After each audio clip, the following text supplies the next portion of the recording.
Hey, what's up, filmmakers? Within the description below, you'll find a timestamp that will warp drive you straight into the solution I found to successfully affixing the Kastar V-mount battery to a Movo V-mount battery plate. But before you do so, just be aware that I'll be laying out some contextual information regarding specifically the Movo V-mount battery plate, so consider sticking around and checking out some of those topics.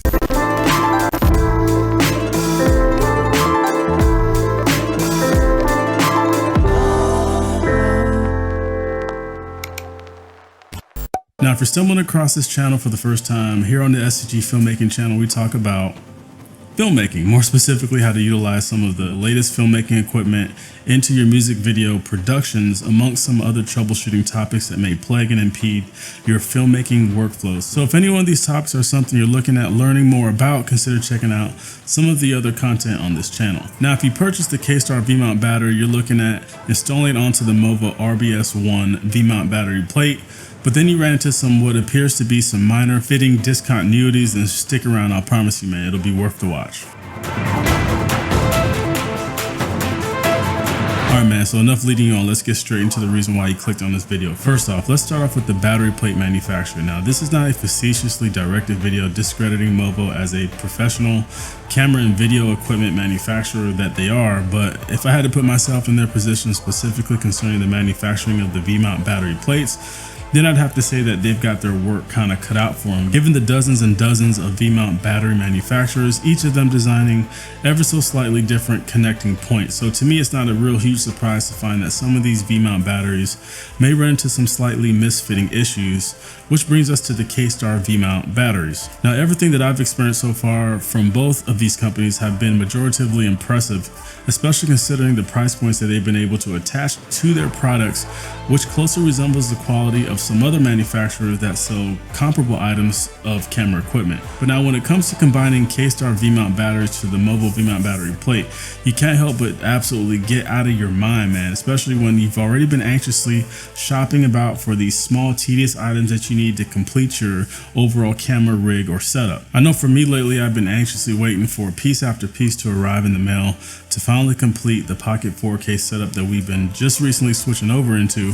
So when it finally came time for me to install the V-mount battery and finally get it up and running, this whole misfitting of the battery thing just kind of made me lose it, man. But eventually I calmed down enough to start kind of looking intentfully at what exactly was prohibiting the battery from fully seating into the V-mount battery plate. Now, I noticed that the issue was related to the Kastar V-mount battery itself. If you really look closely at the portion that attaches the 5 connecting power points, or the 5 connecting power pins from the plate side, then into the battery receiving female pins, what you'll notice is that there are small plastic lips that restrict the battery from fully seating these 5 power pins into place, thus making it impossible for the actual V-mount portion of the battery to fully seat and ultimately clicking into place.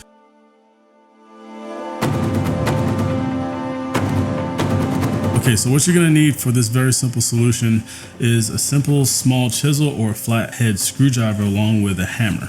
A chisel is, however, highly recommended because initially when I attempted to use a flathead screwdriver, it just seemed like the results would have been just a little sketchy. So I suggest using a small chisel, and you can pick one up easily from your local hardware store for like $5 or $10. And if you're already thinking to yourself, this is way too much to get into to fix this issue, then trust me, I thought the exact same thing. But my only other option was to cry and complain to Kastar for making their batteries not fit into Movo V-mount battery plates. And after I actually thought out about how ridiculous that sounded, I went ahead and just continued with this solution that I was planning on, because I mean, let's face it, if I can't solve a super simple problem like this, then how am I going to solve like a potential problem that I may run across on some equipment on set? But with all that being said, all you need to do to remedy this whole situation is to align your chisel with the annoying little plastic lips that's on the battery, and then just carefully tap the chisel with your hammer, and then the small plastic lips that's on each side should cleanly fall away.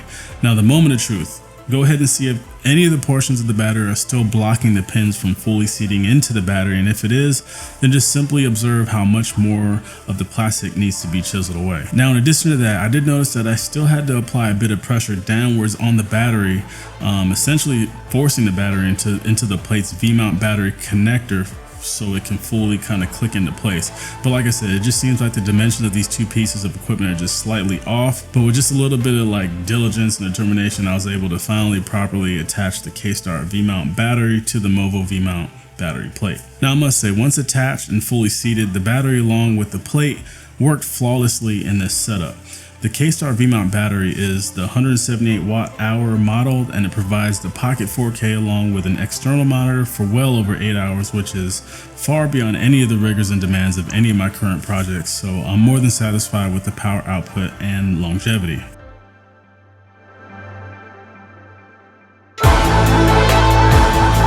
Now, when it comes to the Movo RBS1 V-mount battery plate, what you're going to run into is one more disconcerting issue. And I just wanted to disclaim this issue to you guys in case you're looking at purchasing this particular V-mount battery plate. Now, the issue with this plate is if you look at just the photos alone while shopping for this V-mount battery plate online, what you're going to notice is the connector that's on the side that appears to be a D-tap or a P-tap connector is not actually a D-tap or a P-tap connector. So in haste, you may go ahead and just smash that, add to cart, but just know beforehand, this is not a P-tap connector, and this definitely is not a D-tap connector. So, I mean, if any one of you guys know exactly what kind of connector this is, help us out in the comments below, because I have both D-tap and P-tap connectors. None of them fit into this mirage of a D-tap connector. So if you just simply look at a D-tap connector itself, what you'll notice is that one side of it is squared off, with the other side being more of a rounded off edge. So that kind of restricts the connecting to the plate, because the shape of the connector plate is completely squared off. So just be aware that you're not going to be able to attach any D-taps to the plate itself. You'll be kind of restricted to utilizing any D-tap outputs you may have on your battery. And if your battery doesn't have any D-tap connectors, then you may have some important decisions to make regarding the purchase of the V-mount plate specifically. Okay guys, so that's all for this video. I sincerely hope this has helped you solve the issue in fully seating the V-mount batteries into the Movo RBS1 battery plate, and more specifically the Kastar V-mount batteries. And if you have any further questions concerning any of the procedures explained within this video, don't hesitate to either leave a comment below, or even better yet, just hit me up on IG at STG Filmmakers, and I'll be more than glad to attempt to explain further in depth on what exactly we had to do to get this solution to finally work out. So once again, thanks for stopping by, and we'll see y'all in the next video.